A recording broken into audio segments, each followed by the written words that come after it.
Greetings, RC model geeks, and here we are in the shed yet again for part 18 of the DW Hobby Fokker DR1 triplane build.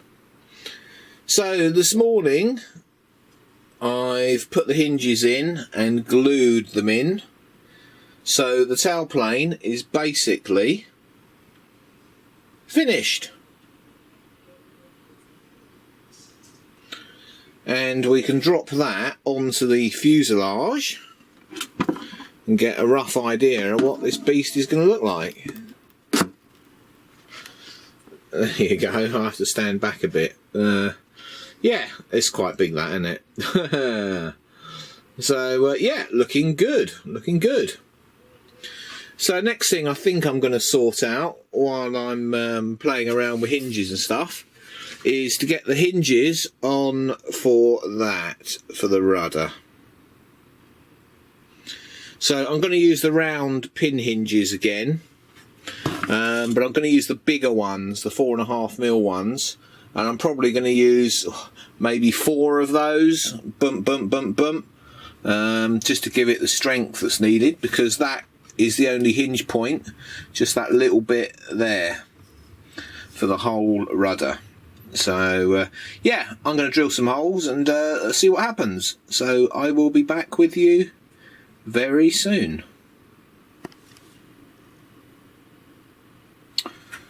Right, so I've started to play around with the rudder, and I've glued in 4 hinges. In the kit you just get those flat sort of mylar hinges. You know, probably work fine, but you know, that small area is taking all the load of the rudder.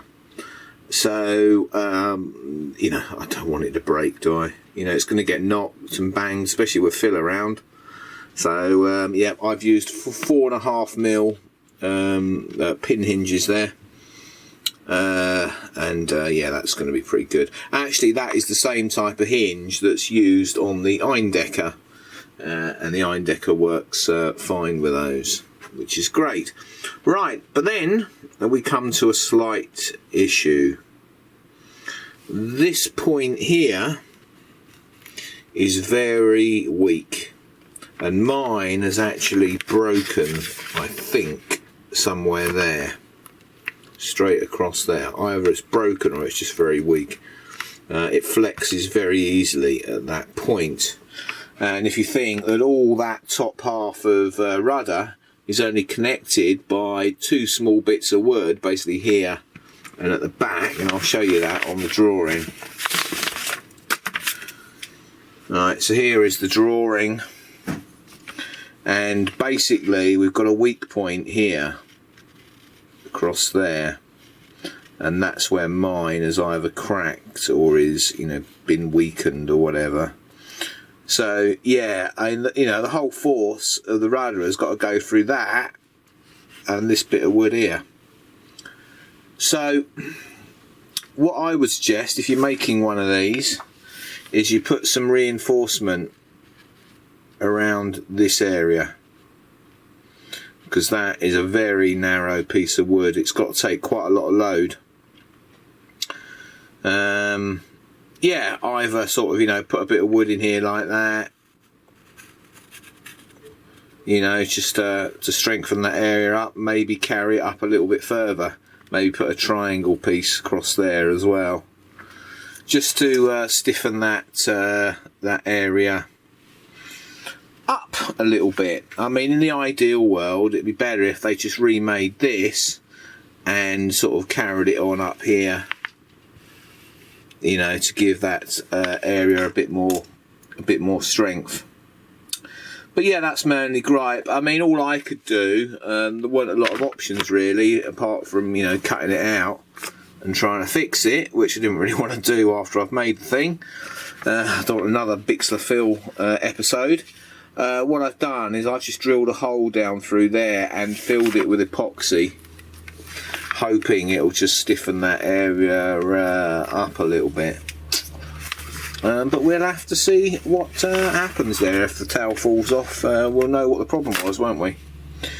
Right, there you go. So yeah, that is the rudder basically completed, and we can quite easily plonker on there. I've drilled the holes in the back of the fuselage, and as you can see, that slots nicely in there, and we get one beautiful rudder, which works quite nice, and it's nice and strong as well.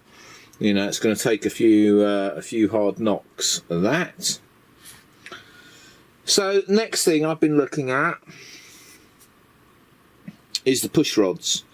Now the push rods for the rudder and elevator are basically a carbon fibre tube, as you can see here, and a metal push rod, which runs inside the carbon fibre tube. Now I wasn't going to go for that. I was going, oh, you know, it doesn't look good, blah blah blah.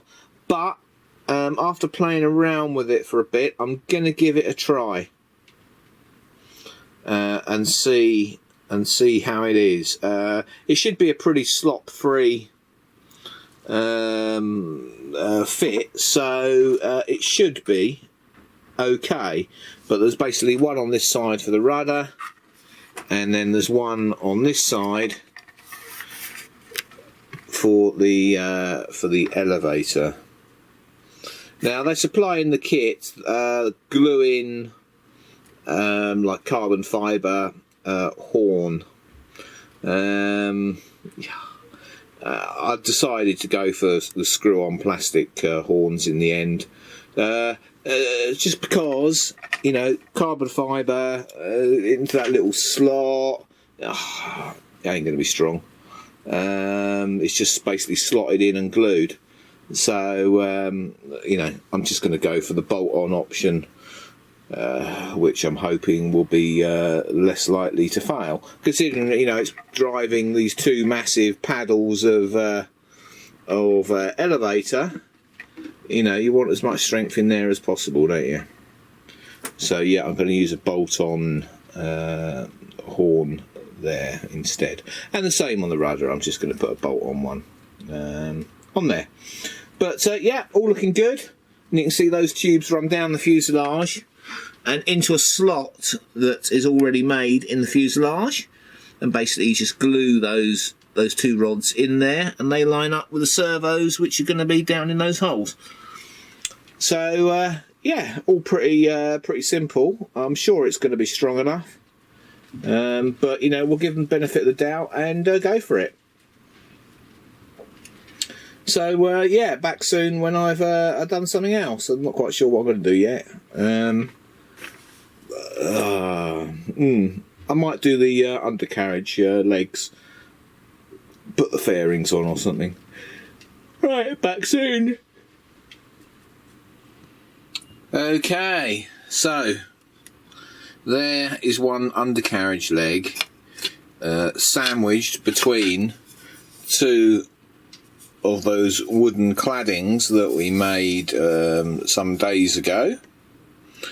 I had to sand them down slightly just to get a tight fit. The metal was a bit of a rattle fit in the wood, so I just had to sand them down a little bit to get it a bit tighter, a bit closer together. But that's looking good. So what I'm going to do, I'm going to cover this one, I think, and we'll see what it looks like. So back soon. So there we go. There is 4 undercarriage legs, all glued together and covered. Yes, that took a long time. Probably took an hour and a half to do them. Anyway, so all I've got to do now is varnish those legs up. So back with you when I've got the varnish done. Okay, we're getting there. There are the 4 undercarriage struts. all done and varnished. They're just hanging there drying off. So we're getting there. Not much more to do, he says. So yeah, that's it for the day. Not the longest video, but you know, stuff takes time. So left to do is 2 wing panels there to cover, and the fuselage there, and then we're pretty much done. So I'll see you all in the next video. Bye. Thank you for watching Captain Rob's RC Model Geeks. If you enjoyed the video, don't forget to click that like button. If you want to see more of the same type of videos, don't forget you can subscribe. If you want to support us, you can use PayPal, paypal.me/RC Model Geeks. If you want to contact us, you can email us rcmodelgeeks@gmail.com. We look forward to seeing you in the next video.